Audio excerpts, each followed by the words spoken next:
What's up, my good friends? Well, there's a combination of a street light and a full moon out there, so good enough, right? I guess I could have got a better angle, but using my cell phone, what's the freaking point? Just stepped outside on a nice crisp evening into my front yard, and I just wanted to make a quick video because I wanted to talk about animals for a minute. Really, I wanted to talk about animal intelligence. Namely, crows. I've been a little obsessed with crows over the last week or so.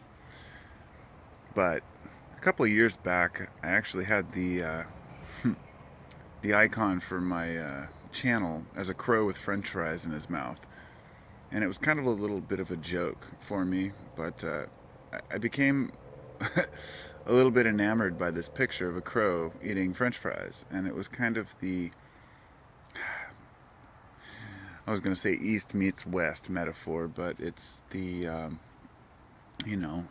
wanted to say nature meets civilization because there you have the crow with the man-made French fry hanging out of his mouth, something preposterous, but something that we've all seen at one time or another, with all the fast food and shit out there, and people, throwing crap out their window, and there's a fry eating some hamburger or ripping apart some fast food thing, and it was just some metaphor for me, but recently, I've been doing a little more research on crows and crow intelligence, and I'll tell you, I am fascinated with crows.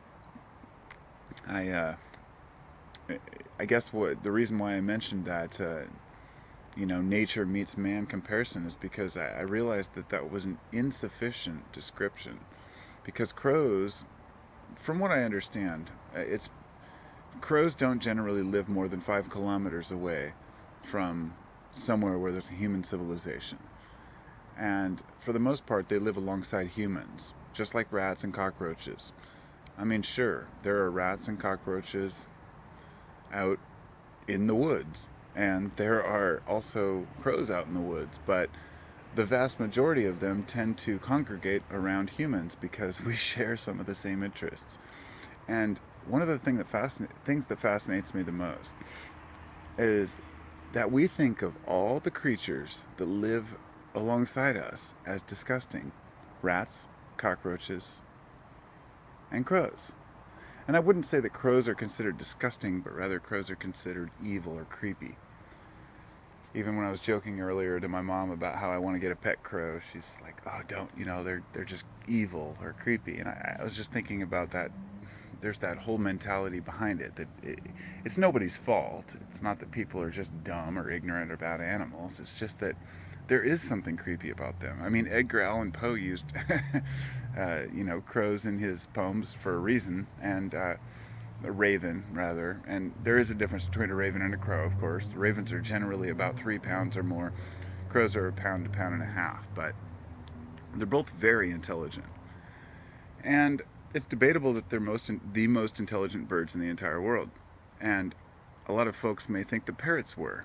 Well, sure, parrots can repeat what you say, and parrots can also use tools, but nothing like crows. I mean, if you're not aware of this, crows can do like an 8-part test where they can pull up a string with a small stick, use that small stick to get 3 stones out of separate boxes, take each one of those stones and drop them all on a pressure plate in order to release a larger stick, and then take that larger stick and use it to pull some food out of a little tunnel. Now, this is nothing simple.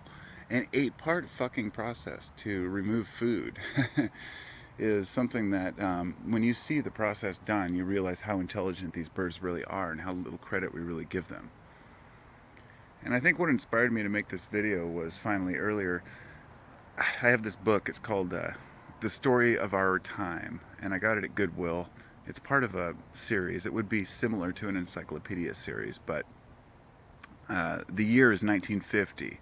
And it's a series of books that's supposed to be each year one is released. I'm not sure exactly how it worked. I just found it at Goodwill. But it's a very heavy book, and it was made in it must have been 1950 because that's when what the book was about. But I was reading chapters in there about atomic energy today, and there was one about how are we going to dispose of all this nuclear waste. And at that time it was just atomic, atomic, pollution or, atomic leftovers. They didn't really have a term for nuclear waste yet. But it's just fascinating to look back at how we thought about the future. But one of the chapters was, are animals intelligent? And it showed a picture, old black and white picture of a cat opening a screen door, and another one about a dog that took paper to his master. And there was a small story in there about horses that would, like a horse that stopped and pointed with a hunting crew with horses and dogs, and the horse stopped and pointed before the dogs did. And the person was saying, well, I don't know if the horse was aware that there was birds over the ridge, but, I got off the horse and walked up, and sure enough there was birds. And the guy was acting as if horses shouldn't be as intelligent as dogs. And that just fascinated me, because I thought, they're questioning animal intelligence, but they're saying, well, we have dogs and we're aware that the dogs are intelligent and they help us hunt, but a horse pointing? Maybe, maybe not. Horses are fucking vastly intelligent. But the one thing that really got me and is because I'd been studying crows in the last week or so and their intelligence, and combined with this idea about horses, I started thinking about faces. Now, I believe there's New Caledonia crows. I believe they're called... No, there's different ones. I can't remember the name of them. There's a particular type of crow that has and most crows are this way, but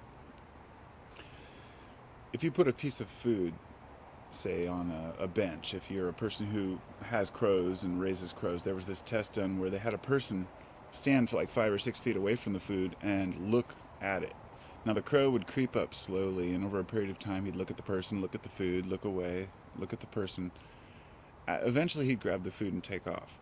But if the person stood in the exact same place and didn't look at the crow, or didn't look near the food, he didn't move his body or his head at all. He just looked his eyeballs away. The crow jumped right down and grabbed the food and took off. And what this showed is that crows are innately aware of where we are looking. And, I don't want to get too deep into this because there's a documentary that you should totally watch about crows, but absolutely fascinating. And it gave me a newfound respect. These people went in wearing masks, and there were stories about, like, people harassing crows, like on a college campus, and having these crows come back and harass these kids, like every year at school, and even after they had left or something to that degree.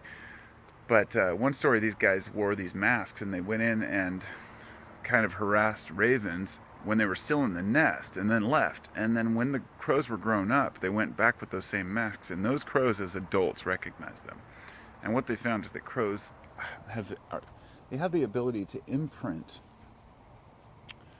whatever they see, especially faces. And this is something that's really important to remember. All animals can remember people. When we hear that dogs might remember your smell, well, maybe so. But more likely they remember your face. Dogs are creeped out by masks. If you have a dog and if you walk in with a mask, they give you a funny look, and some of them get really freaked out. But faces are very important to us. And that's what kind of hit home was crows they have black faces, more or less black eyes from what we see. And it makes them seem like evil creatures. But these particular version of crows, they allow to roost, because these crows are, I can't remember where they live, but these particular crows are, they have very light eyes, and they look a little more beautiful than a standard crow. So they're allowed to roost and hang out in these churches.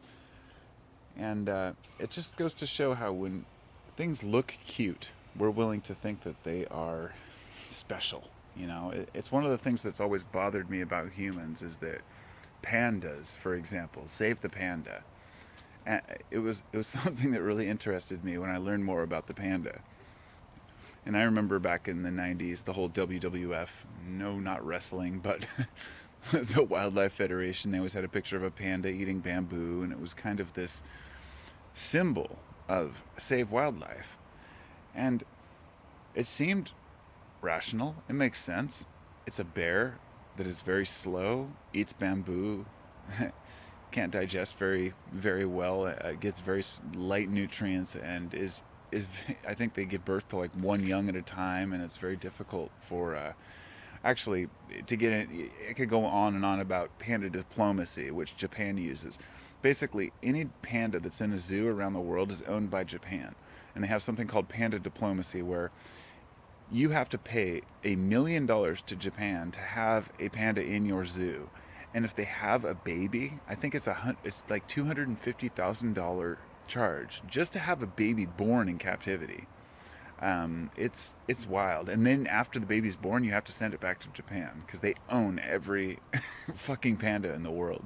But that wasn't the part I really wanted to get into. It was just the idea that pandas themselves, they're creatures that are bound to become extinct. You can't stop it.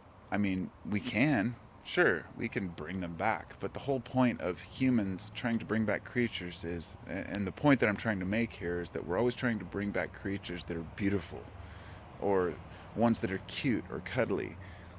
Thinking about protecting a crow or some particular rat or mouse, or there are some weird varmints that I can't remember the particular names, of course, at the moment, but there are some cases where there are some creatures that are going extinct that are very, very important for ecosystems, like extremely important for local economies and ecosystems, but the locals kill them off or don't care because they're ugly or because they're undesirable or they're considered a pest. And I think this is something we as humans really need to consider, that to understanding that animals are more intelligent than we've ever given them credit for isn't quite enough. I would say to realize that we need to bow down and understand that we are not on the top of the food chain. Nature is on the top of the food chain. You know, making certain statements like that about life and nature. You know, there are a lot of people out there who are programmed to believe that we are cutthroat creatures, that it's dog eat dog, and, you know, it's all about get what you can get in this world, and that humans are the king and we're on the top of our game. It's complete bullshit. We are in a symbiosis with the world we inhabit.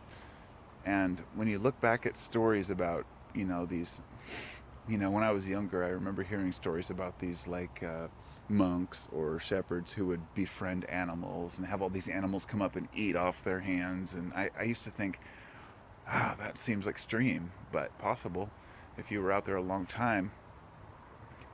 And now I'm starting to understand, of course, over the years that no, that you can easily do that. It's not a matter of being out in nature and being a nature man that makes you attached to animals. It's the desire to make a connection with them. But by realizing that, it's not just about a person sitting out there feeding crows and rats and rabbits. It's about a person realizing that if animals are aware of their intention, the plants are aware of their intention. The entire ecosystem is aware of our intention. And when you make a statement like nature is self-aware, a lot of folks kind of scoff and they shut down and say, whatever, you know, I don't care about all that bullshit hippie crap. But that bullshit hippie crap is what life's about. Because we're all here as individuals, but we're all here together. Some mornings I wake up and I'm frustrated because I read some news article or hear somebody say something that just ruffles my feathers a little, and others days I wake up and see something that makes me cry. Some days I wake up and see something that makes me laugh my ass off. But all of it reminds me that I'm human, and emotion is really what this life's about. And that's all, to me, that this life needs to be about. Two things: emotion and experience. And if you'd asked me 5 years ago, I would say knowledge. Knowledge means absolutely nothing unless you can apply it. I've been having this discussion with a lot of people lately. Knowledge is wonderful, but if you can't apply it to your daily life to make you happier and make those around you happier and make a better world, then it's no good at all. So don't take things too seriously. Remember that humans are not on the top, and that we're all kind of in this together, and that none of us are really quite sure about ourselves. All of us go to bed naked each night. Well, some of us sleep in pajamas or clothes, but you know what I'm saying. I should say all of us shower naked and sit on the toilet with our heads in our hands and think, what's next, because life is a chance thing, and the fact that we're conscious is something that's amazing. And for us to belittle nature, or to belittle the idea that animals could be conscious and aware as well, to me is just preposterous. Of course they're aware. And the sooner we realize that, the sooner we can start to connect. In fact, as I'm walking back to my front door here, I'd like to mention I have a blue jay nest right here in this little bush. And this guy came up and he started making this nest in my bush about, I don't know, a week and a half ago. And every day I see him come and he lands in the bird bath. And he kind of looks up at the window to make sure nobody's looking out at him. And then he climbs up here in this little bush. It's just to the right of the light here. And he must be very trusting. She must be very trusting to be willing to build a nest right next to my front door on my porch path. Something cool. So, this is my front door, by the way. Figured I'd have to show it one day. Here we go. That's Soak. That's where I'm going in about a month. That's the regional Burning Man here. And that's the camp I stay at, certified organic. And all my hippie shit. Carpo's botanicals. Skeleton. Flower of life. And my favorite sticker of all.